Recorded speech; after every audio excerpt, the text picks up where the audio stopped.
Perfecto, ya, vamos a ir comenzando. Primero que todo, darles la bienvenida. Mi nombre es José Tomás Riero. Yo estoy a cargo de Capitaria Perú y Capitaria Uruguay. Llevo bastante tiempo acá en la empresa.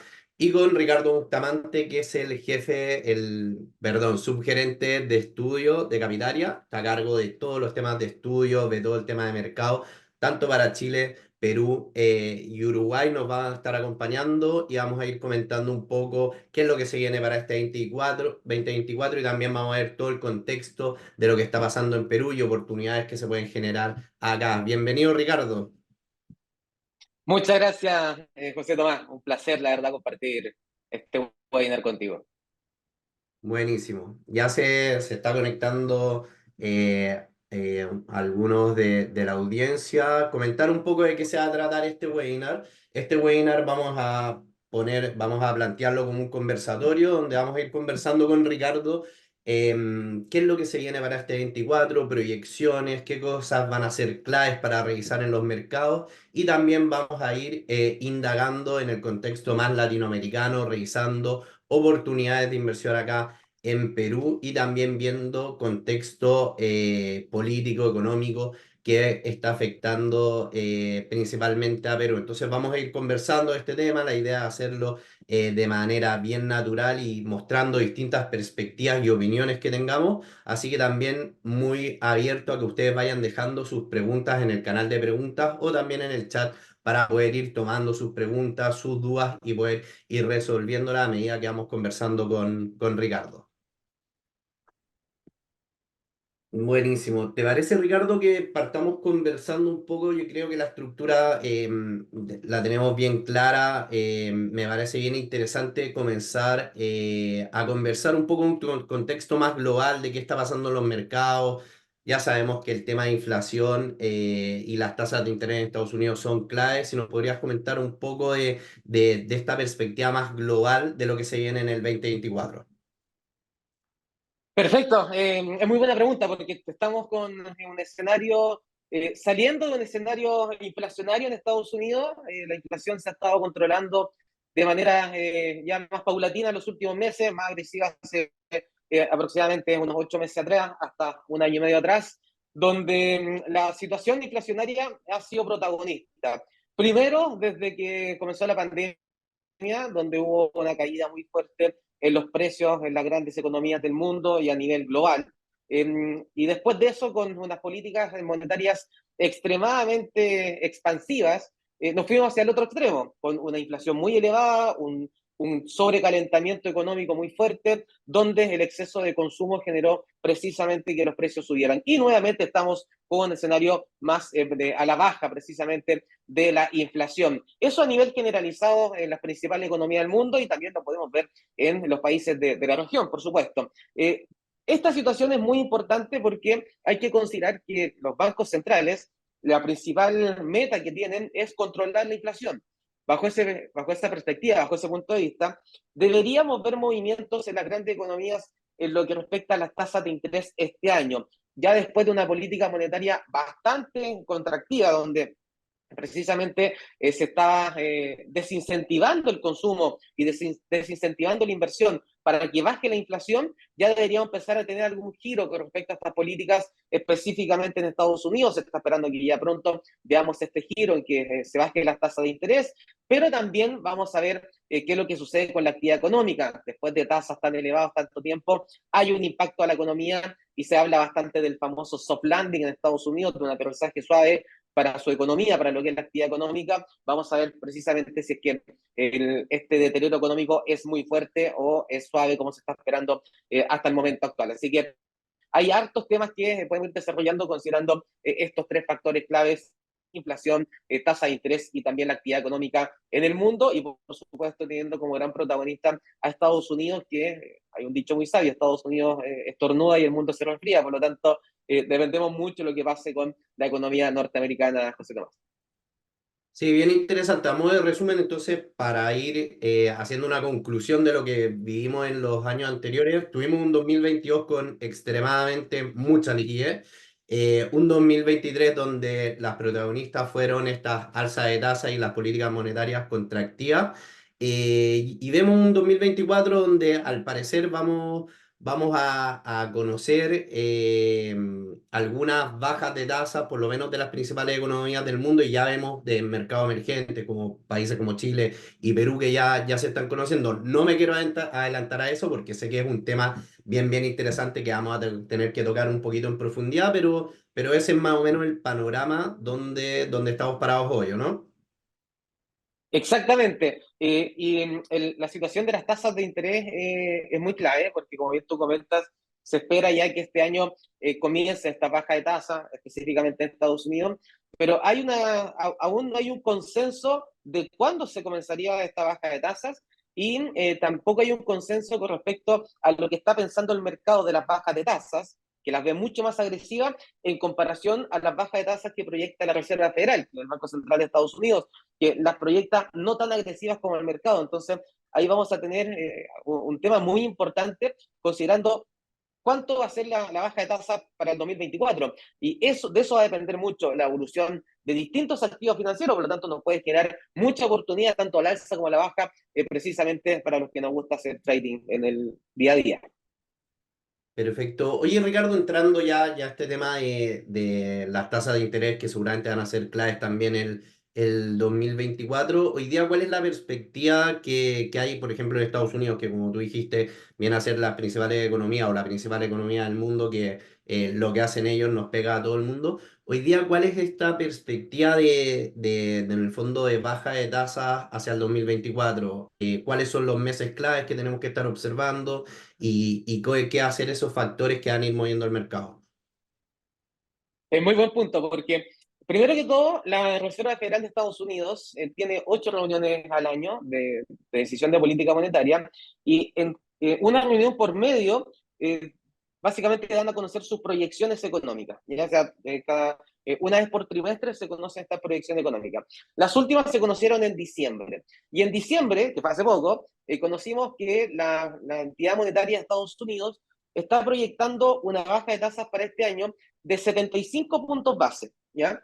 Básicamente de estar en el rango actual, 5,25 a 5,5%, están estimando que la tasa de interés debería estar entre el 4,5 y 4,75% finalizando el 2024. Ahora, ¿por qué es importante saber esto? Porque se está estimando por parte de la propia Fed y las proyecciones de los propios miembros de la Fed una baja de tasa de 75 puntos base. ¿Qué está esperando el mercado, dado por el movimiento de los futuros de los fondos federales? O sea, es el mercado implícito que está acá, que el año se termine con una tasa de interés aproximadamente 150 puntos base más baja de lo que está hoy en día. O sea, el doble prácticamente de lo que está estimando la Reserva Federal. Eso ha generado un incentivo muy fuerte, sobre todo en las últimas semanas, para la renta variable estadounidense. El año lo finalizó con fuertes incrementos. Quizás este año ha estado un poco más dubitativo, le ha costado ir a un máximo de la renta variable estadounidense, pero hasta fines del año pasado veníamos con un impulso gigantesco. El rendimiento de la bolsa norteamericana fue increíble en distintos índices bursátiles, especialmente los ligados a la tecnología que se ven más beneficiados con bajas de tasas. Y precisamente porque el mercado estaba anticipando que la baja de tasas va a ser mucho más agresiva. ¿Por qué eso le gusta al mercado? Porque si tenemos una baja de tasa más agresiva, implicaría que hay mayor cantidad de liquidez en el mercado, más dinero circulando. Y al haber más dinero circulando, se genera un mayor consumo, ese mayor consumo se traduce en mayores ingresos precisamente para las compañías, y si las compañías tienen mayor ingreso, van a pagar mayores dividendos y hay un incentivo para estar invirtiendo en lo que es la renta variable. El mercado hoy en día está viendo esa opción. Y sin ir más lejos, precisamente el mismo mercado, hoy en día da una probabilidad cercana al 53-54% que la primera baja de tasas va a venir en la segunda reunión del año, en marzo. Algo que también se han descartado algunos miembros de la Fed que pueda suceder. Lo que claramente acá vamos a tener un tira y afloja entre le creemos al mercado o le creemos a la Reserva Federal con sus proyecciones. Por lo tanto, esto va a ser muy importante, especialmente para ver si es que continúa este entusiasmo en la renta variable, hablando solamente de lo que es el mercado accionario propiamente tal en este momento, en comparación a si es que esta baja de tasas no es tan agresiva, probablemente podríamos ver correcciones no menores y que también sería muy natural precisamente en diversas acciones, especialmente en las compañías tecnológicas. Perfecto. Mira, Ricardo, estaba revisando un portafolio que yo tengo, sobre todo expuesto a acciones tecnológicas, para algunos ejemplos de lo que tú comentaste del 2023, de este rendimiento que tuvieron. Por ejemplo, Meta en los últimos 12 meses ha tenido un rendimiento de un 175%, Mercado Libre 53%, Amazon 58%. Son acciones que subieron bien agresivos, ni mencionar Nvidia cercano a un 200%. Eso nos habla mucho de este rendimiento y esta perspectiva que tiene el mercado. Y hay una pregunta que yo creo que se la deben hacer muchos traders y la gente que hoy día está entrando a operar en el mercado. Toda esta información, toda esta perspectiva ya viene, o todas estas esperanzas de baja de tasa, ya vienen descontadas un poco por el mercado, ¿no, Ricardo? Efectivamente, el mercado ya tiene bastante descontado que se viene un escenario más favorable en términos crediticios, en tener el acceso al dinero. Y efectivamente, si mantenemos esa perspectiva, podríamos mantener también un entusiasmo en la renta variable. Probablemente, y acá es muy, muy probable, que no veamos rendimiento como lo del 2023, pero va a depender precisamente si continuamos al alza, quizá un poco más paulatino, o vemos alguna corrección importante, estos cambios precisamente en lo que es la tasa de interés. Y además hay que considerar que por ahí nos presta alguna empresa muy ligada a la tecnología, Nvidia para qué hablar. Hoy en día también sigue el entusiasmo, si bien el boom inicial ya cada vez se ha ido apagando un poco más, pero el entusiasmo se mantiene con respecto a las empresas que están ligadas a la inteligencia artificial, que han sido las grandes ganadoras en el último tiempo. En el año pasado tuvieron rendimientos extraordinarios y por supuesto que también hay que ver cómo evoluciona la situación de la inteligencia artificial, de las nuevas tecnologías que se puedan generar con esta inteligencia artificial, para ver también efectivamente si es que podríamos ver mayores ventas que ya están en niveles récord por parte de Nvidia, de AMD, que son empresas que hacen chips, son semiconductores que hacen chips precisamente muy ligados a la inteligencia artificial, y ver si es que se mantiene este boom. De momento pareciera continuar. Nvidia rompiendo máximo histórico en los últimos días, por lo tanto, de momento ese entusiasmo se mantiene, pero por supuesto que hay que ver también el desarrollo de la política monetaria que podría incentivar mayores alzas en estas acciones o lisa llanamente ver alguna eventual corrección, considerando un escenario no tan favorable como hoy en día se está descontando por el mercado. Clarísimo, clarísimo, Ricardo, y bien de acuerdo. Oye, para ir cerrando el tema de tasas de interés y también para poder comentar una situación que creo que es relevante, y tampoco quiero ser el malo de la película o el que le baja el volumen a la fiesta, pero ¿qué es lo que pasaría hoy día si tenemos una situación donde estas reducciones de tasas de interés se demoran más de lo que está esperando el mercado? ¿Qué pasa si pasa marzo y efectivamente no vemos una baja en la tasa de interés, sobre todo de parte de la Fed? Con ese escenario es muy probable que veamos una corrección en la renta variable, ver algunas caídas en empresas ligadas al sector tecnológico, específicamente de la grande empresa ganadoras del 2023 perfectamente podrían corregir. Hay varios ratios financieros que nos hablan que están bastante sobrevaloradas algunas empresas, esperando unos tremendos ingresos a futuro, pero obviamente si es que se demora un poco más esta baja de tasas, podría generar esta corrección que, insisto, sería bastante natural, considerando que los fuertes avances que tuvieron en el año 2023 parecieran hasta exagerados en comparación a los fundamentos que existen actualmente. Por lo tanto, sería natural una corrección. La cuantía de esta corrección va a depender completamente de cuánto más se demore la Reserva Federal en bajar la tasa de interés en este caso hipotético que acabas de plantear.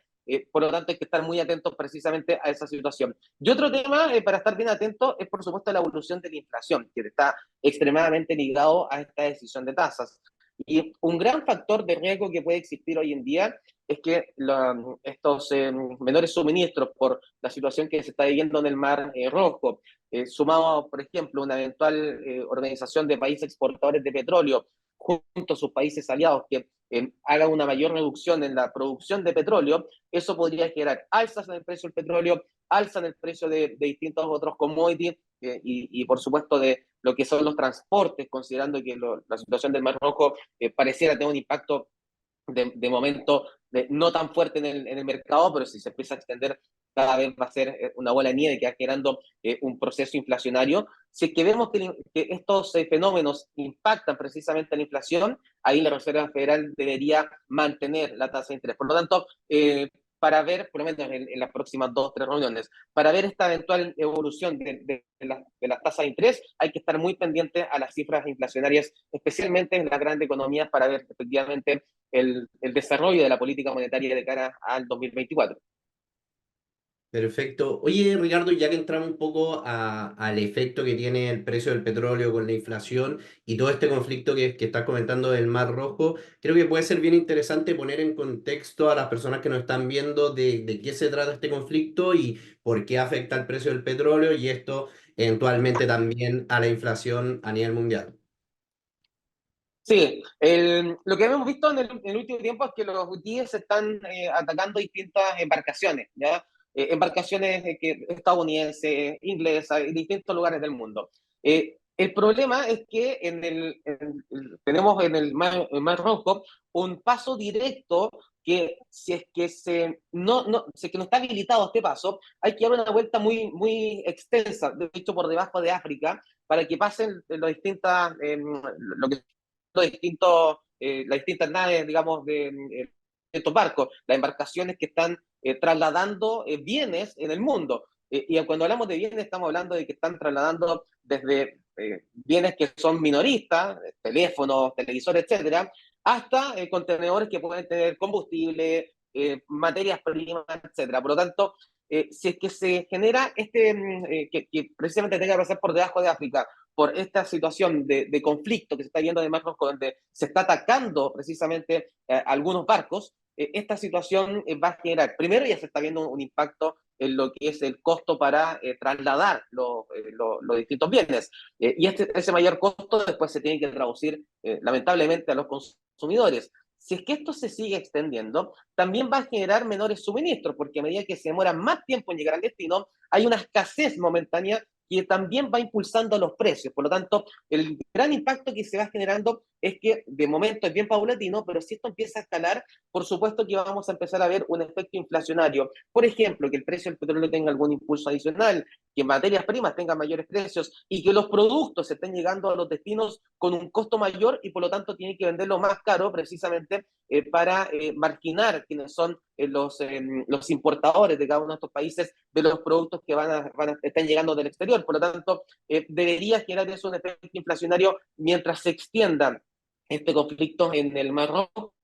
Y por la otra parte, lo de la Organización de Países Exportadores de Petróleo, ya sabemos que no están cómodos con un precio del petróleo tan bajo, por lo tanto, no me extrañaría, en caso de que hipotéticamente que veamos una nueva baja en el precio del petróleo, que ya salgan con un mayor recorte de producción, generar un impulso en el precio del petróleo y eso lamentablemente tiene un efecto inflacionario transversal considerando la importancia del petróleo para los activos fijos, que son los activos que producen más activos, y también, por supuesto, para lo que es el transporte y traslado de los diferentes bienes a nivel internacional.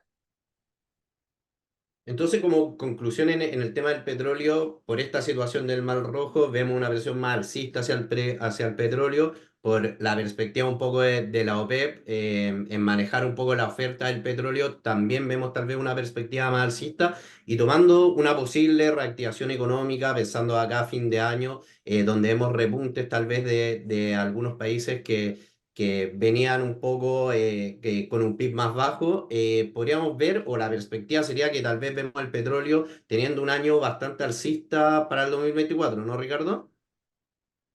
Un daño más alcista para el petróleo yo lo vería por estos factores que son más shock, más de shock momentáneo, como el conflicto más rojo, un escenario en que la OPEP nuevamente salga a intervenir el mercado del petróleo mundial, considerando que la Organización de Países Exportadores de Petróleo aproximadamente tiene el 33% de la oferta mundial. Estamos hablando, un tercio de la oferta mundial de petróleo depende de ellos. Por lo tanto, si se disminuye un tercio de la oferta mundial, obviamente genera este impacto alcista para el petróleo. Porque en la situación económica que se ha vivido en el último tiempo y que se va a vivir este 2024, no apunta a un escenario tan positivo en lo económico. Y una eventual recuperación ya se estaría vislumbrando para el 2025 o incluso 2026. China va a estar bastante débil y China demanda muchas materias primas. Estados Unidos, que demanda muchos bienes, se proyecta por la misma Reserva Federal, un crecimiento entre el 1,2 a 1,7% para este año y un 1,5 a 2% para el próximo año. Estamos hablando de un crecimiento muy débil para una economía como Estados Unidos. En China ha estado con crecimiento cercano al 5%, que es muy bajo para China. Hay que recordar que hace algunos años atrás solamente teníamos 2 dígitos de crecimiento para la gigante economía asiática. Entonces, para este año y para el próximo, eventualmente también, no se espera una reactivación económica tan fuerte. Donde sí se podría generar un cambio favorable para la economía es precisamente si los grandes bancos centrales del mundo comienzan este proceso de baja de tasas agresivo. Pero como no es su primera misión y tampoco su primer objetivo, el objetivo inicial siempre va a ser mantener la inflación controlada. Si vemos este resurgimiento de los precios que vuelvan a tener algún impulso, deberían tener un incentivo para hacer todo lo contrario, o sea, mantener las tasas en los niveles actuales durante mayor tiempo o empezar una baja más escalonada y no tan agresiva. Por lo tanto, precisamente por eso mismo también se está esperando que el crecimiento no tenga un repunte tan importante, por lo menos durante el 2024. Perfecto, clarísimo, Ricardo. Haciendo un poco una recapitulación de lo que hemos ido conversando, ya tocamos el tema de la inflación a nivel mundial, también conversamos del tema de las tasas de interés, sobre todo en Estados Unidos, y cómo se ha ido comportando también a nivel mundial, el efecto del petróleo, sobre todo con la inflación. Creo que nos queda, sobre todo a nivel global, y después para pasar a conversar un poco de Latinoamérica, de Perú, nos queda hablar de algo que es súper importante y que a todos nos interesa, cómo va a ser el crecimiento, sobre todo de Estados Unidos, para este 2024. Sí, efectivamente el crecimiento se ve bastante débil. Las tasas que mantiene Estados Unidos hoy en día, que están entre el 5,25 y 5,5%, es una tasa muy elevada para un país como Estados Unidos. Y eso ha generado un impacto que no solamente lo hemos visto en la situación de Estados Unidos en lo que es el crecimiento económico, sino que también hay otras señales que también están apuntando precisamente a que deberíamos ver un deterioro económico durante este año. Perdón. Dentro de los principales ítems para estar monitoreando, tenemos que la oferta de empleo en Estados Unidos se ha estado desplomando. Literalmente se ha estado desplomando. O sea, cada vez hay menos oferta de empleo. ¿Cuál es el gran problema de eso? Que va a implicar que va a haber menor contratación. O sea, que las empresas no están contratando. Y si las empresas no están contratando, lo que nos indica es que el impacto para el bolsillo de las personas va a ser muy fuerte. Va a haber menos cantidad de personas que van a tener un salario o que tengan la posibilidad de generar mayores riquezas, y eso obviamente va a generar un impacto en el consumo, en la demanda por bienes y servicios, lo que debería mantener este crecimiento más acotado. Pero hay otros datos bien importantes. Por ejemplo, los empleados de los transportes de camiones en Estados Unidos también están mostrando una caída. Y uno dice, bueno, ¿qué tiene que ver eso? Que cuando llegan a los puertos los distintos bienes del exterior a Estados Unidos, lo tienen que trasladar por todo Estados Unidos. Y ahí tienen cuando hay un escenario favorable económico a nivel global, se puede apreciar que hay una mayor contratación de lo que es el transporte de camiones. Y cuando empieza a bajar precisamente esta contratación de transporte de camiones, suele venir incluso una recesión en Estados Unidos, porque nos estaría anticipando que se viene un deterioro económico por algo bien sencillo. Una gran empresa, si está proyectando que van a vender menos este año, no van a contratar tantos camiones para trasladar los productos, porque esos productos van a ser menos los que van a vender. Entonces, esto va anticipando precisamente a la situación económica. Lo mismo con la producción de las cajas de cartón. Las cajas de cartón sirven para, por ejemplo, guardar un celular y empacarlo y mandarlo al otro lado del mundo. Y también ha tenido una disminución importante en Estados Unidos. Por lo tanto, eso está diciendo que la producción en Estados Unidos está con proyecciones débiles, precisamente porque proyecta un consumo débil. Tenemos hartos indicios que están apuntando precisamente a un deterioro económico, y hay uno que es clave y que es prácticamente infalible, es cuando se invierte el rendimiento de los bonos del tesoro de 10 años y de 2 años. ¿Qué significa eso? Lo voy a explicar en palabras bien sencillas. Uno, en el corto plazo, tiene más certidumbre que en el largo plazo. O sea, yo sé lo que voy a hacer probablemente de aquí a 10 minutos más, pero no tengo idea de lo que voy a estar haciendo en un año más, o en 5 años más, o en 15 años más. No tengo ninguna idea, pero sí sé lo que voy a estar haciendo probablemente de aquí a 5 minutos o a 2 minutos. En el corto plazo hay más certidumbre, en el largo plazo hay más incertidumbre. Como hay más certidumbre en el corto plazo, la tasa de interés que se paga para los bonos del tesoro, o el rendimiento de los bonos, dicho de otra manera, en el corto plazo, suele ser más bajo y a largo plazo más elevado. Porque si yo tengo más incertidumbre, voy a pedirle un mayor retorno. Por eso que las tasas a largo plazo son más elevadas que las de corto plazo. Cuando se invierte la curva es cuando pasa lo contrario, que las tasas de largo plazo son menores a las del corto plazo. Las del corto plazo están más elevadas. Y eso está pasando hoy en día. Cuando ha pasado eso en Estados Unidos con los bonos de 10 y 2 años, tomándolos como referencia, las últimas 4 veces, de hecho, las últimas 5 veces que ha sucedido, ha venido una recesión en Estados Unidos. Y actualmente estamos precisamente con una curva invertida. Por lo tanto, es muy probable que veamos un deterioro económico importante, considerando que esto ha sido, literalmente, ha tenido de certidumbre 5 de las últimas 5 veces ha pasado una recesión. Por lo tanto, obviamente que esperamos que no suceda una recesión que tiene un impacto económico muy importante para todas las familias y lamentablemente los que más sufren son los que tienen menos recursos. Pero los indicios están ahí y es bastante probable, lamentablemente, insisto, que la situación económica en Estados Unidos y en grandes economías del mundo no sea la mejor durante el 2024 e incluso cueste que se recupere pensando en los años siguientes. Perfecto, Ricardo. Ahí solamente una pregunta.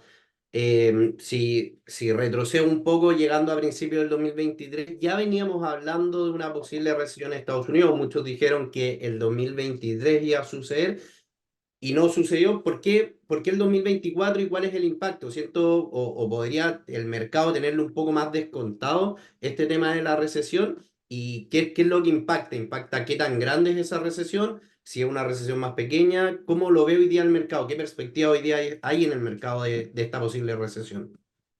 Es tremenda pregunta, José Tomás.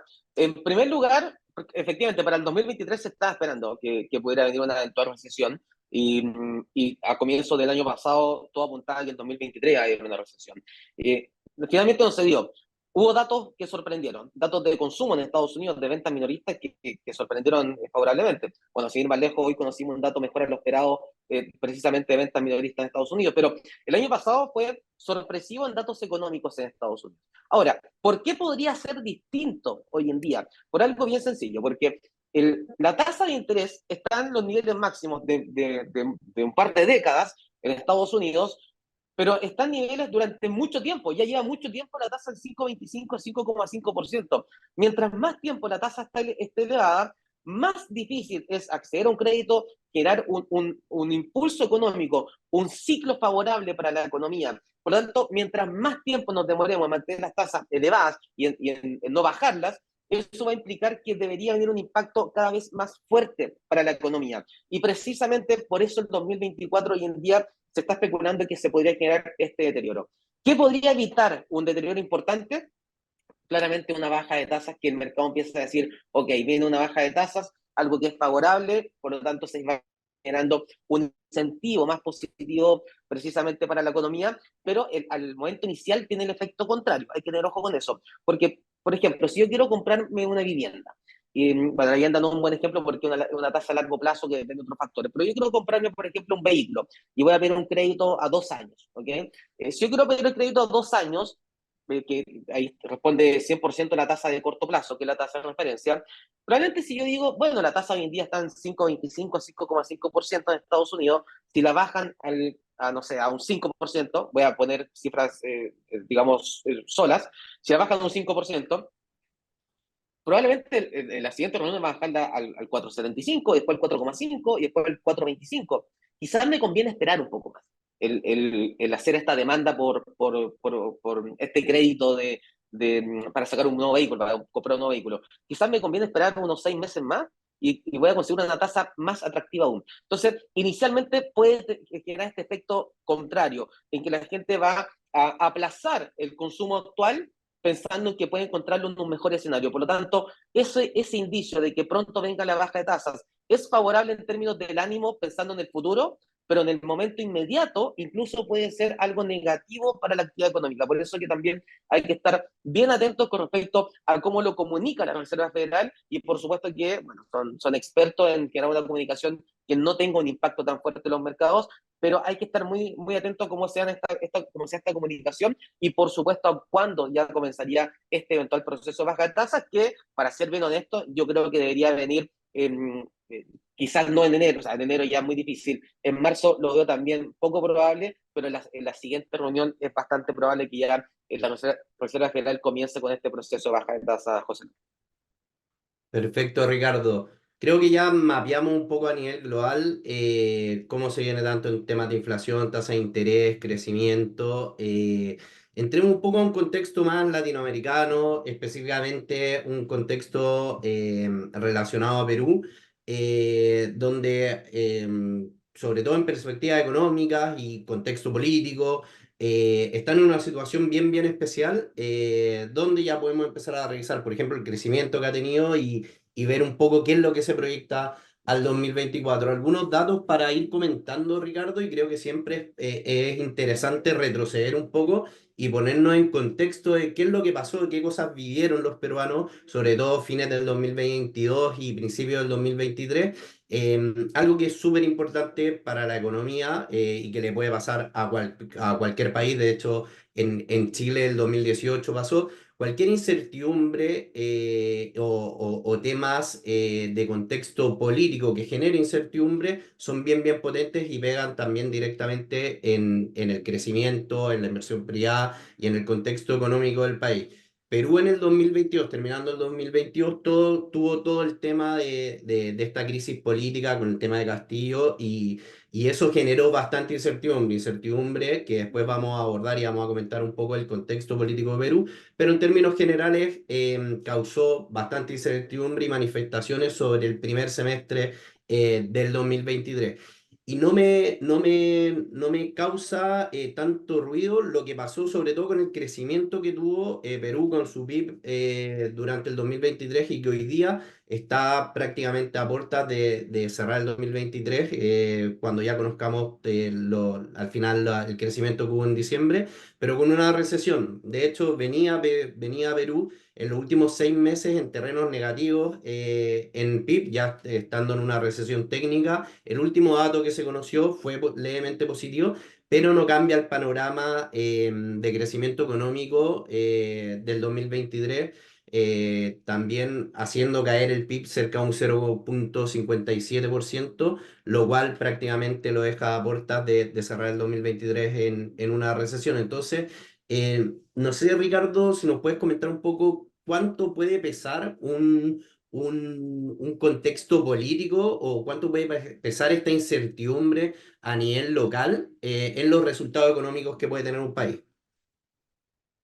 Sí, a nivel general hemos visto que la sensación política que exista en un país genera un impacto directo a la economía.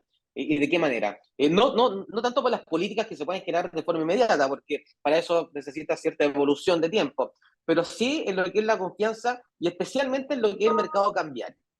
Si tenemos un escenario en que hay incertidumbre política en alguna economía, voy a hablarlo a nivel general, en una economía específica hay incertidumbre política, lo que van a buscar los inversionistas es tratar de invertir fuera de ese país. Por lo tanto, hay una fuga de capitales, una salida de dólares o de la divisa que estamos hablando o una divisa grande, importante. Y al salir estas divisas, al haber menor cantidad de divisas que quedan circulando en el país, se genera una apreciación. Voy a hablar de dólar solamente para el caso del ejemplo. Si el dólar se dispara, todos los productos que empiece a importar esta economía van a llegar con un precio cada vez mayor y eso va a implicar que vamos a tener un efecto inflacionario en el país y a medida que más suben los precios, menos se puede consumir, por lo tanto eso afecta también al consumo. Y si afecta al consumo, afecta a la actividad económica. Por lo tanto, esa incertidumbre política tiene un impacto directo, pero especialmente por lo que es la fuga de capitales, por lo que es el no estar invirtiendo en este país, más que por las políticas que se puedan llevar a cabo. Que ojo, no es que no sean importantes, son muy importantes, pero eso es más para largo plazo, mediano largo plazo. Más para el corto plazo es por esta incertidumbre que se genera y que puede apoyar una fuga de capitales.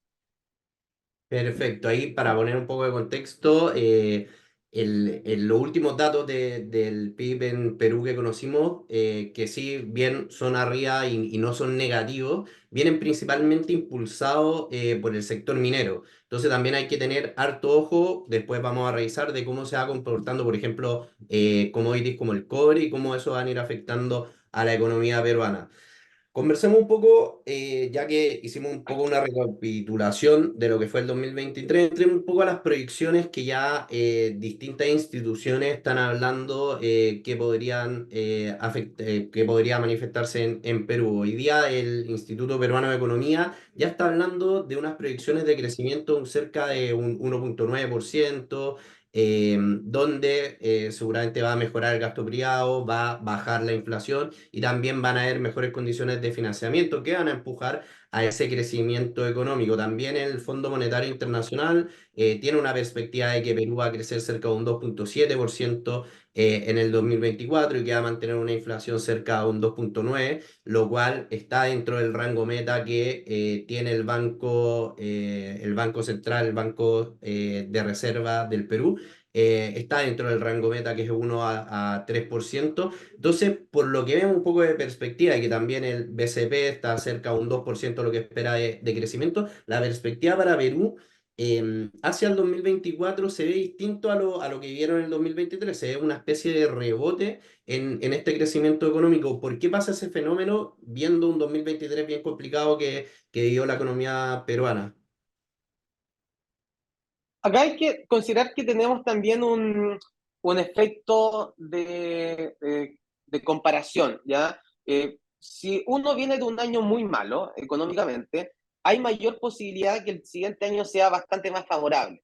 Este es el típico ejemplo que se da para los que hayan tenido algún tipo de estudio más de economía, es el clásico impacto posguerra que tiene un país. Eh, Hablando de cuando teníamos guerra importante en el mundo, cuando ya el mundo estaba literalmente en guerra con las guerras mundiales, después de un conflicto bélico importante, además que como todo se traslada a un foco principal y hay un impacto fuerte en la parte económica, al año siguiente suele ser muy favorable. Este es algo muy clásico que sucede. Mientras más malo sea en términos de crecimiento, actividad económica, de Producto Interno Bruto nominal el año actual, mayor probabilidad que el siguiente mejore este año. Por eso es que uno puede decir, bueno, vamos a crecer un 6%, un 8%, un 10%, eso es maravilloso. Sí, pero ¿cuánto se cayó el año pasado?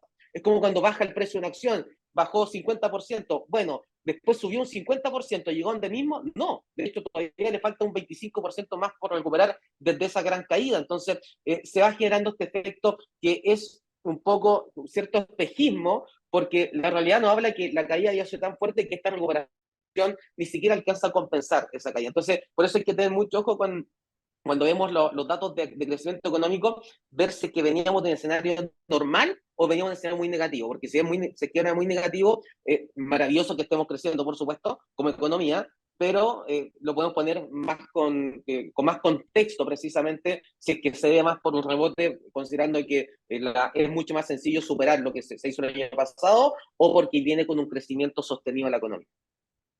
Totalmente de acuerdo, Ricardo. Y ahí también me quiero agarrar un poco de eso para tal vez no ser el más pesimista del mundo, pero sí para tener un poco de cautela de lo que se puede venir en Perú en este 2024. Por ejemplo, el Instituto Peruano de Economía habla de que los mayores riesgos de crecimiento que podría tener Perú, habla un poco de la baja confianza a nivel empresarial, un poco en respuesta de toda la incertidumbre que ha sucedido a nivel interno, y también habla de algo súper especial que tal vez en otros países no son temas económicos, sino son temas de cambio climático, pero habla del fenómeno del niño.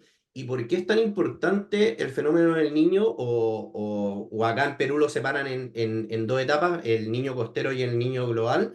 Es súper importante porque le pega directamente a muchos agentes de la economía. Un poco va a explicar lo que sucede con el fenómeno del niño.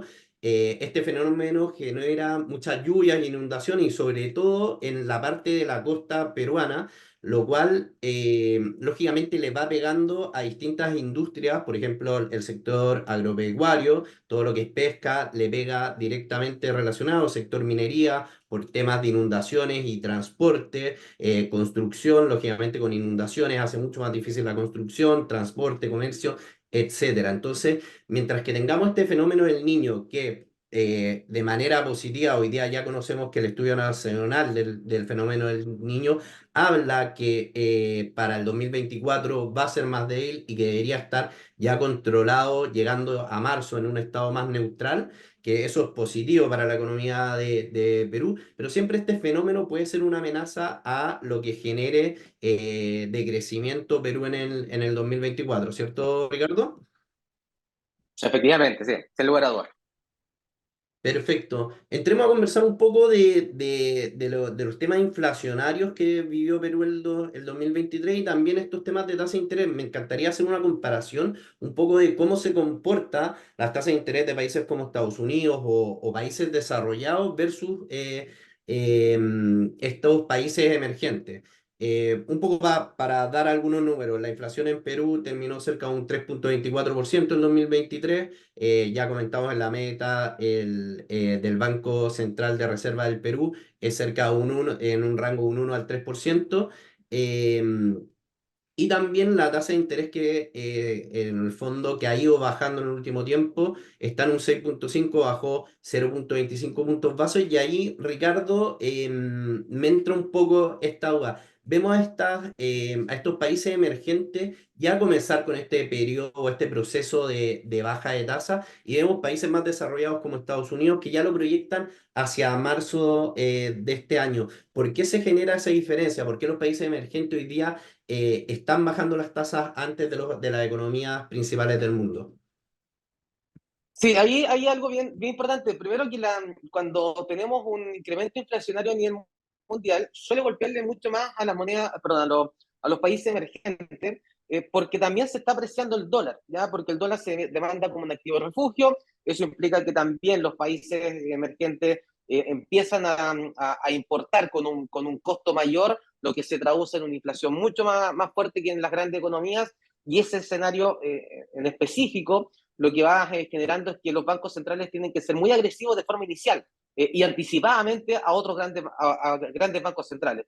Entonces, lo que hemos visto es que precisamente las alzas de tasas fueron muy agresivas y de forma anticipada por bancos centrales de la región en comparación a otras grandes economías, y la inflación empezó a ceder fuertemente. Hay que considerar que la tasa de interés, por ejemplo, en varios países de Sudamérica llegó sobre el 10%. En Estados Unidos estamos diciendo que es muy elevada en un 5,25 a 5,5%. Entonces, al haber subido fuertemente la tasa de interés, la inflación cae pues con mucha fuerza. La inflación es como estas bolas de acero que están en la construcción, que se va hacia un lado y después se empieza a frenar y se va con todo hacia el otro lado. Entonces, lo que hemos visto precisamente es ese efecto. La inflación está cayendo mucho más fuerte en economías de región, en economías emergentes, y eso ha generado que los bancos centrales de manera anticipada han comenzado a bajar la tasa de interés y también de forma agresiva. Lo hemos visto lo que ha pasado con las decisiones de tasa en Perú, en Chile, en Brasil, en distintas economías de Sudamérica y de Latinoamérica.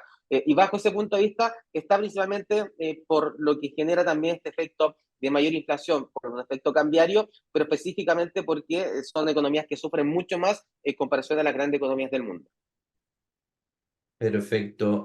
No, me quedó bastante claro, Ricardo. Quería pasar un poco a la parte de contexto político de Perú para poder conversar un poco qué es lo que se está viendo hoy día, pero también ahí súper importante dejar a todos invitadísimos en la parte final de este webinar. Vamos a ir revisando algunas oportunidades, sobre todo relacionadas a Perú. Vamos a hablar del cobre, para que también lo vayamos revisando porque nos habían dejado ahí en las preguntas si podíamos revisar algunas oportunidades de inversión. Contexto peruano, como ya partimos hablando, Ricardo, tuvimos un 2022 que terminó en 2022 con bastante turbulencia, donde tuvimos en el fondo todo el tema de Pedro Castillo, que al final ya terminando el 2022 ya quedó fuera del gobierno. También tuvimos el tema del autogolpe de Estado, que al final no se logró. Y luego ya en principios de enero, si no me equivoco, tuvimos ya a Dina Boluarte ya asumiendo un poquito el mandato de Perú. Luego de eso, para hacer una pequeña recapitulación, tuvimos todo el tema de las manifestaciones que se dio en Lima, principalmente lo que fue llamado la toma de Lima, que venían manifestaciones de parte de las regiones, principalmente el sur, a manifestarse a la ciudad de Lima. Todo esto termina generando esta incertidumbre que ya la comentábamos, los efectos que puede generar una incertidumbre a nivel político en temas económicos, generó toda esta incertidumbre que ya lo fuimos comentando. Y hoy día, ¿qué se nos viene para el 2024? ¿Qué se nos viene hacia el futuro? Hoy día ya vemos que en su minuto se comentó esta discusión si se podían adelantar las elecciones, pensado ya al 2024, pero eso se dejó un poco de lado y ya tenemos en el fondo las próximas elecciones presidenciales el 2026 y vemos un panorama donde prácticamente 2024, 2025, donde ya empiecen algunas candidaturas, va a ser un panorama en términos, contexto político que se ve más tranquilo del que vimos por lo menos a principios de año del 2022-2023, muy cargado a manifestaciones. Hoy día ya vemos por lo menos un poco de mayor estabilidad. Lógicamente ya en las próximas elecciones seguramente se va a generar un poco de mayor incertidumbre, pero por lo menos vemos 2 años donde tenemos un contexto político en Perú donde hay un poco de más estabilidad de la que vivimos sobre todo a principios de este año. Entonces, por el lado de contexto político, lógicamente hay que ver cómo sigue evolucionando este tema. Hoy día hay una mayor tranquilidad que la que se podía perseguir ya a principios del 2023. Entonces también eso genera una noticia un poco más positiva para la economía peruana pensando ya en este año. Eh, Ricardo, me gustaría que un tema que no abordamos, que le pega a nivel global, pero también le pega directamente a nivel local acá en Perú, ¿qué es lo que está pasando con China? Sobre todo China, porque sabemos que la potencia que tiene Perú como exportador de cobre y lógicamente China es el principal demandante de cobre del mundo. Entonces, creo que es súper importante que analicemos un poco qué está pasando con China y cómo eso también le va a pegar al precio del cobre. Sí, es un muy buen tema lo que está pasando con China.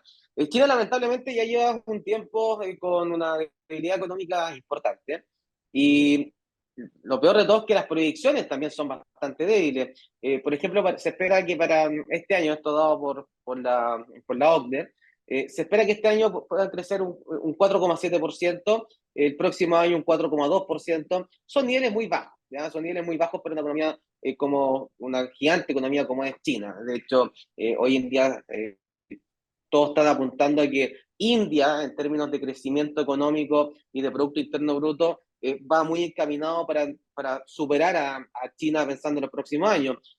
Por lo tanto, China se encuentra bastante débil y eso es una muy mala noticia porque claramente genera un impacto negativo en el precio del cobre y de otras materias primas, ya que habría menos demanda precisamente por estos commodities. Ahora, algo bueno que sí podría apoyar a los commodities es que a la materia prima a nivel general y específicamente con el cobre, es que se está proyectando menor producción y eso apuntalaría al precio. Pero lamentablemente eso sería un precio mayor, pero menor volumen que se estaría vendiendo porque hay menor producción. Por lo tanto, también hay que ver ahí cuál puede ser un mejor equilibrio precisamente para tener el precio del cobre. A nivel general, China viene bastante débil y las proyecciones para este año y para el próximo siguen siendo bastante débiles. Por lo tanto, es bastante complejo que por el lado de China veamos alguna reactivación y que contagie al mundo. De hecho, todo lo contrario, es bastante probable que mantenga al mundo con un crecimiento más débil, considerando que también estarían con una actividad económica más débil, especialmente con lo globalizado que es el mundo hoy en día.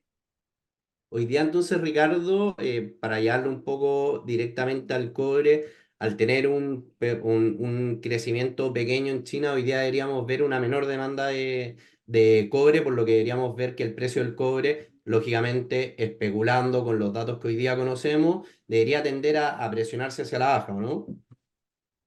Sí, sobre todo más en el corto plazo, es mucho más probable que sigamos viendo esta corrección que hemos visto después de acercarse a los $4 la libra, ya están $3,7 la libra aproximadamente, y tendría muchos motivos, incluso podría buscar los $3,5 la libra, a medida que China continúe con este deterioro económico. Pero ya pensando para fin de año, es bastante más probable que veamos un precio del cobre más cercano a los $3,8 o $4 nuevamente, porque esa menor producción va a pesar en la oferta y además independiente que la demanda se mantenga más contenida, al haber esta menor oferta de cobre a nivel global, debería apuntalar un poco los precios pensando, pero insisto, ya pensando en la segunda mitad del año.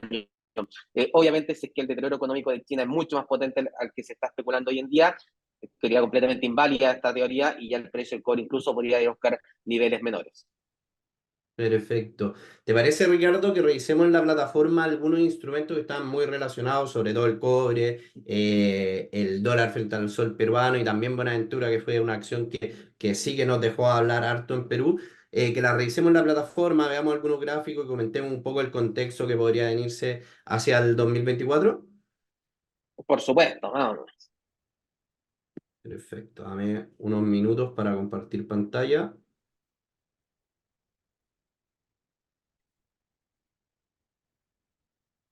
Confírmame, Ricardo, cómo se ve la pantalla. Se ve súper bien.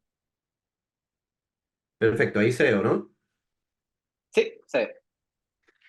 Em, para explicarle un poco, los que ya son clientes ya están familiarizados con la plataforma. Los que todavía no son clientes de Capital, explicarle un poco cómo funciona la plataforma para poder hacer esta dinámica lo más simple y concreta posible. Acá tenemos los instrumentos que nosotros tenemos, más de 500 instrumentos entre los distintos mercados, acciones, índices, commodities, divisas, etcétera. Y acá es donde uno puede ir eligiendo y ver el precio que tiene cada instrumento, y ir viendo qué instrumento operar tanto al alza, que sería la compra, como a la baja, y uno puede ir entrando a los mercados financieros. Ya tenemos el gráfico, que es un poco lo que vamos a revisar hoy día, y en la parte baja tenemos ahí las operaciones, que yo tengo ahí tres operaciones que me están dando cerca de un $70. No, no es mucho, son operaciones que tengo ir corriendo, pero cuando uno va metiendo algunas operaciones, les van a ir apareciendo acá. Perfecto, a eso modo de resumen un poco para que se entienda la plataforma, sobre todo los que no son clientes puedan entender un poco la dinámica que vamos a hacer. Primero que todo vamos a revisar algo que yo creo que les debe interesar, sobre todo a todos los clientes peruanos y a las personas peruanas que nos están viendo, revisar el tipo de cambio, el dólar versus el sol peruano. Entonces, bien importante ver, y creo que lo más básico es revisar un poco la tendencia que está teniendo el sol peruano. Nosotros estamos revisándolo en gráfico semanal, donde se ve una tendencia bajista. ¿Qué significa eso? Que el sol peruano se está apreciando frente al dólar y necesitamos menos soles para poder comprar un dólar. Eso es positivo para Perú, y eso, como lo había comentado Ricardo, también, bueno, es positivo también para la moneda. Niveles importantes a revisar, sobre todo este piso que está cerca de los 3,55 prácticamente. Y en la parte alta siempre, acá un poco este tope que tiene cercano a los 3,87, un poco la parte de estos niveles cercanos a la parte alta de esta tendencia bajista. Hoy día un poco con lo que estuvimos conversando, es bien importante cómo se comporta, cómo está Perú en términos locales, en términos de incertidumbre, lo que podría generar volatilidad en la cotización del sol peruano. A mayor incertidumbre, si vemos manifestaciones que hoy día no, las señales que no debería suceder, podríamos ver que se aprecie el dólar frente al sol peruano, porque genera mayor incertidumbre y hace que aumente el tipo de cambio. A mayor tranquilidad, si vemos noticias positivas en términos políticos y económicos, podríamos ver que baje el sol peruano. Muy atentos, porque es bien importante el precio del cobre. Al ser Perú exportador de cobre, y ya lo comentamos, China de las principales o la principal economía que demanda cobre. Si vemos que el precio del cobre está subiendo, lógicamente va a hacer que se aprecie el sol peruano, y podríamos ver caídas más pronunciadas, ir a buscar estos niveles en el corto plazo. Así que ese es un análisis súper global, estar siempre atentos cuando uno está analizando el tipo de cambio a cómo está en primera instancia el dólar a nivel mundial. Eso nos va a dar una perspectiva si es que el dólar se está apreciando o está cayendo. Si el dólar se aprecia, deberíamos ver que se aprecia el tipo de cambio acá en Perú. También tenemos que ver cómo se comporta el precio del cobre. Si el cobre sube su precio, deberíamos ver caídas en el tipo de cambio acá en Perú, y también cómo estamos a nivel interno, a nivel global, a nivel interno, a nivel local, en contexto económico, político. Buenos datos económicos hace que se aprecie el sol peruano, tranquilidad y menor incertidumbre hace que se aprecie el sol peruano, y debería caer el tipo de cambio. Eso en contexto para que tengan una perspectiva global de lo que podría pasar con el tipo de cambio acá en Perú. Ricardo, ¿te parece que analicemos lo que ya habíamos comentado un poco de el tema del cobre? Perfecto, sí, impecable. Si pueden ver, el cobre venía con una tendencia alcista de corto plazo, un poco buscando este repunte de prácticamente, si se fijan, octubre de este año hasta ya final de año. Y luego vimos ya una corrección y una caída bien fuerte donde ya rompió esta tendencia alcista que estaba teniendo el precio del cobre.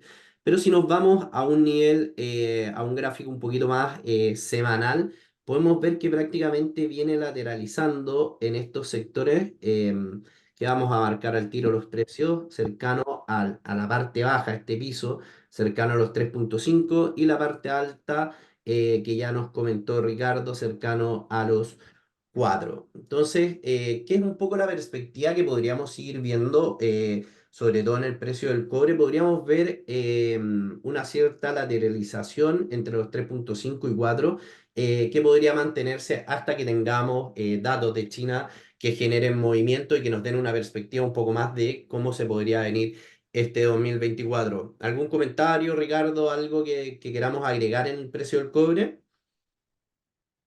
No, con respecto a los fundamentos bien claros, estar pendiente de lo que pasa con China, de ver la actividad económica global también, por supuesto. Este año en términos de demanda no debería ser muy positivo, en términos de la oferta también debería haber una caída, por lo tanto hay que ver hacia qué lado se compensa más, si es que es más a la oferta o a la demanda, y eso terminar alguna eventual tendencia, pero de momento todo pareciera apuntar, y con el análisis técnico que también toca realizar José Tomás, todo estaría apuntando a que probablemente veamos más movimientos bajistas que alcistas, por lo menos para el corto plazo. Perfecto. Y entremos a analizar brevemente la acción de compañías de minas Buenaventura, compañía minera bien grande acá en Perú, por si tenemos algunos clientes chilenos, uruguayos, mexicanos que no la conozcan. Y es impresionante, y acá sí o sí tenemos que comentarlo, Ricardo, el movimiento que tuvo prácticamente terminando el año, en diciembre. Si podemos hacer un poco un recuento bien rápido de la volatilidad del precio que tuvo Buenaventura comenzando el año, vamos a tomarlo desde acá prácticamente el 15 de enero, tomándolo un poco a cómo fue cerrando el año un poco más adelante, más o menos por acá. Si se fijan, subió prácticamente cerca de un 100% el precio de la acción en el año. Pero si lo tomamos en perspectiva de el último mes, prácticamente desde mitad de diciembre a lo que fue el cierre del año, que si no me equivoco es por acá, un poco más acá, prácticamente llegó a subir cerca de un 60%. Entonces, muy interesante, y acá hay que explicar un poco por qué pasó este periodo. Vemos que en el año Buenaventura subió cerca de un 100%, diciembre prácticamente subió cerca de un 60-70%, y principalmente lo que pasó en diciembre fue que una compañía chilena, Antofagasta, compró cerca de un 19%, si es que no me equivoco, de acciones de Buenaventura. Entonces, ¿qué generó esto? Primero, a nivel local genera, siempre es positivo cuando una empresa externa, en este caso chilena, un grupo grande, genera inversión local en Perú, y lógicamente un grupo que está aliado y que es de la misma industria donde puede venir a implementar todo lo que ha hecho bien, e implementarlo y apalancarlo acá para generar mayor crecimiento en Buenaventura. Entonces, una noticia muy positiva, donde seguramente va a generar mayor inversión, donde también el presidente del directorio de Antofagasta quiere participar del directorio acá de Buenaventura, donde se ve esta alianza al final de inversión, experiencia y parte de la industria, donde lo toma de manera muy positivo a compañías mineras Buenaventura. Muy atento porque qué factores puede afectar. Lógicamente, como ya lo hablamos, el precio del cobre puede ser bien relevante de lo que pueda pasar en Buenaventura. Y también hay que revisar algunos niveles claves porque acá en el corto plazo, en los $14 puede ser un piso bien relevante. Lógicamente pensando en el corto plazo también los 15,70, y también un poco más abajo acá los 15 20 pueden ser un nivel de resistencia, termina siendo en los últimos máximos que tuvo acá. Para ir revisando, ¿qué es lo que sucede, Ricardo, en este tipo de situaciones donde tenemos un salto muy potente por un tema coyuntural que sucedió, que fue la compra o la inversión en esta empresa que subió cerca de un 70% en un mes. ¿Podemos ver algunas correcciones de manera natural en este tipo de empresa cuando sucede esto? Sí, por lo general suele darse que a ver, está un impulso muy fuerte de manera inicial, quien estaba comprado, obviamente aprovechó un incremento muy fuerte en su capital y puede venir una toma de utilidades parcial o de la inversión, lo que puede generar un debilitamiento en el precio de la acción momentáneo. Pero por supuesto, como tú muy bien comentaste, toda la experiencia que tiene Antofagasta Minerals y que también le pueden generar un apoyo muy grande entre estas dos mineras, debería ser más favorable pensando en el futuro. Una corrección de corto plazo adicional podría ser más que natural, pero obviamente la visión, pensando en el largo plazo, claramente es bastante positiva, siempre pendiente de lo que pase, por supuesto, con lo que es las materias primas que produce esta mina. Perfecto, mira, acá Víctor nos pregunta un poco qué es lo que puede pasar, que si este movimiento es un poco real o está un poco sobrecomprado. Acá lo que pasa, Víctor, cuando una empresa, sobre todo con la experiencia que tiene esta empresa chilena, viene a invertir, siempre es algo positivo para la empresa. Lógicamente, un movimiento en un mes de un 70% es una locura y seguramente es un movimiento muy agresivo donde vamos a tener correcciones. ¿Qué es lo que suele pasar o probablemente pueda pasar? Es que Buenaventura pueda tener algunas correcciones, pero el valor real que genera que esta inversión y en el fondo esta alianza que tiene con Antofagasta podría generar valor y en el corto plazo puede tener correcciones, pero en el largo plazo puede generar valor y alza en el precio de Buenaventura. Y un poco para contestarte y al final, en conclusión, esto sí genera valor, solamente que un movimiento tan agresivo, lógicamente es normal que hagamos correcciones para que después, si es que se dan todas las cosas, pueda volver a subir Buenaventura. Perfecto, vamos a revisar algunas preguntas que tenemos acá en el chat. Eh, y acá hay una pregunta bien interesante, Ricardo, y creo que es bien importante y que podemos jugarla para ir cerrando ya.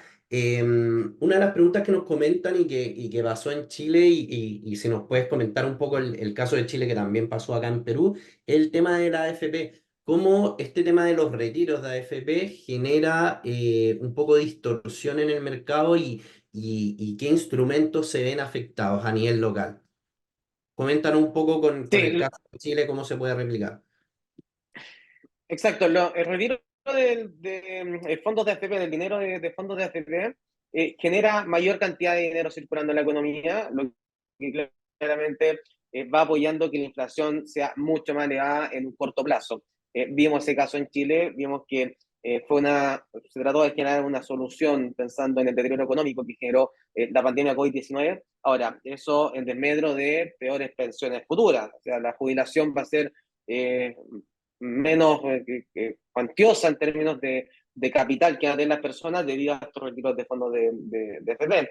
Probablemente ahí viene un tema mucho más de fondo. Quizás se podría haber visto un tipo de gasto fiscal mucho más que no genera un deterioro para las personas propias, considerando que un gobierno perfectamente se puede endeudar con una tasa cercana al 0%. De hecho, cualquier gobierno le encantaría hoy en día poner endeudarse una tasa 0% o cercana al 0%. Entonces, quizás podría ser otra estrategia. Es algo que por lo general tiene un efecto bastante nocivo, ¿ya? Es algo bien negativo para la economía. A ver, personalmente no estoy muy de acuerdo con este tipo de medidas, a no ser que sea algo extremadamente extraordinario. ¿Okay? Creo que pueden haber otras herramientas que sean mucho más fáciles porque en el fondo es un pequeño envión positivo en el muy corto plazo, pero para un deterioro para la jubilación, que es cuando ya las personas no pueden trabajar. No es que no quieran, sino que ya no sé, hay momentos en que uno ya no va a poder tener el ritmo de trabajo que tiene actualmente. Bajo esa perspectiva, creo que no es la mejor alternativa. La mejor alternativa. Pero bueno, el impacto se da principalmente por la parte inflacionaria, se da por un tema también que hay algo muy importante. Las tasas de largo plazo suelen verse muy afectadas. ¿Ya? Las AFP son instituciones que mantienen cantidad de capital importantísimo que puede generar precisamente para lo que son las instituciones financieras. O sea, hay inversiones de la AFP en los propios bancos de los países. Por lo tanto, a medida que tiene menos capital una AFP por los retiros de fondos, también afecta a lo que son las tasas de largo plazo. Se ve un impacto alcista en las tasas de largo plazo, que son principalmente tasas hipotecarias. Por lo tanto, también es mucho más difícil el acceso a una vivienda propia, el acceso a poder precisamente cumplir ese sueño. Así que a nivel general hay un impacto económico que es bastante negativo. Y con respecto bueno, con respecto a ese tema, para mí sería que ojalá buscar otra alternativa, pero cuando por lo menos por la experiencia que hemos tenido y por la evidencia que nos ha dejado la última experiencia, no es algo que le quiera algo positivo para la economía. Insisto, en el muy corto plazo uno puede verlo como algo, sí, está bien porque hay liquidez, pero termina generando más daño que beneficio pensando en el largo plazo. Perfecto. Ricardo, ahí un poco comentarle a toda la gente que nos ha acompañado hoy día. Hay varias preguntas, pero por temas de tiempo no podemos contestarlas todas. Lógicamente, por favor, contáctense con sus ejecutivos o analistas o la gente que los invitó al webinar para poder resolverla. En verdad, lo que más queremos es poder ayudarlo y resolver todas las dudas que tengan, pero por temas de tiempo no podemos contestar todas las preguntas. Para ir recapitulando un poco, hoy día conversamos tanto de inflación, tasas de interés, crecimiento a nivel mundial para el 2024, también conversamos de todo el contexto de la situación y contexto y proyecciones de Perú hacia también el 2024, revisamos algunos instrumentos y esperamos que de verdad este webinar le haya generado valor, tengan hoy día una perspectiva más clara de lo que puede venir el 2024 y podamos ver ayudado con este granito de arena para todos los que están hoy día pensando en invertir, pensando en ver los mercados y que también tienen esta pasión por los mercados que hoy día Capitaria vemos reflejado y queremos compartirla con ustedes. Así que primero que nada, felicitarlos por haber participado, por informarse y por saber qué está pasando en el mercado y también agradecerte a ti, Ricardo, por habernos acompañado, por haber conversado y poder discutir distintas perspectivas de mercado de lo que viene para el 2024. Muchas gracias a ti, José Tomás. Siempre un placer compartir escenario, webinar, distintas plataformas que nos ha tocado compartir. La verdad que es un placer. Muchas gracias a todos los que están viendo este webinar y oyendo este webinar. Y también comentarles que si quieren buscar alternativas tanto al alza como a la baja, gracias al trading se pueden buscar estas 12 opciones y por supuesto más de 500 activos en Capitaria. Así que nada, muchas gracias a todos los asistentes, muchas gracias a ti también, José Tomás, por haber compartido durante este día. Perfecto. Invitadísimos a todos. Si les quedaron dudas, pueden hablarlo con el ejecutivo que lo está atendiendo, visitar www.capitaria.com, también poder resolver todas sus dudas y nos estamos viendo en otra oportunidad. Que estén muy bien.